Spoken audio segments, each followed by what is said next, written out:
Hi అండి అందరికీ, నేను Mahima. Welcome back to my channel mas garden world.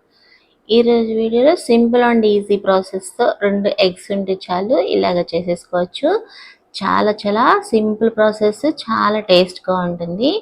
ఇది చపాతీలో కానీ, రోటీలో కానీ, కర్రీలో కానీ, రైస్లో కానీ చాలా బాగుంటుంది. ట్రై చేయండి. ముందు మనము దీనికి మీడియం సైజు ఉల్లిపాయలు 3 కట్ చేసుకోవాలి. పెద్దవి అయితే 2 కట్ చేసుకోవాలి.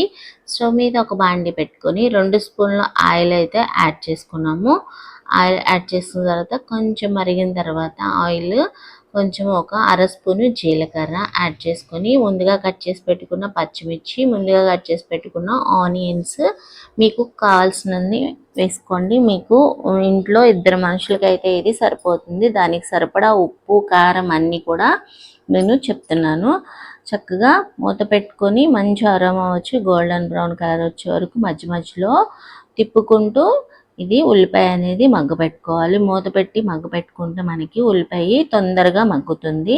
దాంతోపాటు మనకి మంచి కలర్ కూడా వస్తుంది. మంచి అరోమా కలర్ వచ్చిన తర్వాత దీనిలోకి కొంచెం ఒక అర స్పూను పసుపు యాడ్ చేసుకొని రుచికి సరిపడినంత ఒక ముప్పావు స్పూను సాల్ట్ అయితే సరిపోతుంది ఈ కర్రీకి. మీకు కావాలంటే కొంచెం యాడ్ చేసుకోవచ్చు. ఒక స్పూనున్నర మీకు స్పైసీకి సరిపడా కారం అయితే యాడ్ చేసుకోండి. యాడ్ చేసుకున్న తర్వాత ఇది ఒక్కసారి కలిపేసుకొని మొత్తం అంతా ఉప్పు కారం అనేది ఆ ముక్కకు పట్టే వరకు కలుపుకున్న తర్వాత ఇప్పుడు మనము ఇలాగ ఖాళీ చేసుకొని 2 ఎగ్స్ బీట్ చేసుకొని వేసుకోవాలి. ఇలా అయితే మనకి ఎగ్స్ అనేది డిస్టర్బ్ అవ్వకుండా చక్కగా కర్రీ మనకి ముక్కలు ముక్కలుగా చాలా బాగా వస్తుంది. ఇలా వేసేసుకొని వీటిని ఎగ్స్ బీట్ చేసుకుని వేసేసుకున్న తర్వాత ఒకసారి పైన ఇలా ఉల్లిపాయ కప్పేసుకొని మూత పెట్టేసుకొని మగ్గనిస్తే మనకి ముక్క అనేది చక్కగా బాగా మగ్గుతుంది. దాంతోపాటు మనము తిరగ వేసుకోవడానికి కూడా చాలా బాగా మగ్గిపోతుంది అనమాట. ఇప్పుడు ఒక్కసారి వెనక్కి తిప్పేసి ముక్కల్ని వీటిని ఎగ్స్ని మళ్ళీ ఫ్రై చేసుకున్నారు అంటే మనకి ఎగ్ అనేది డిస్టర్బ్ అవ్వకుండా చక్కగా చాలా బాగా మంచి కలర్ఫుల్గా ఫ్రై అయిపోతుంది.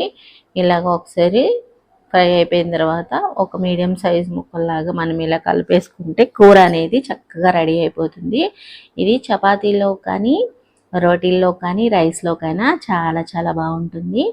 మీరు కూడా ఒకసారి ట్రై చేస్తారా? ఇలా ట్రై చేసి ఫీడ్బ్యాక్ అయితే ఇవ్వండి. మీకు ఎలా వచ్చిందో మన ఛానల్ని లైక్ చేసి ఇప్పటి వరకు ఛానల్ సబ్స్క్రైబ్ చేయని వాళ్ళు సబ్స్క్రైబ్ చేసి మీ ఫ్రెండ్స్కి, ఫ్యామిలీ మెంబర్స్కి షేర్ చేయండి.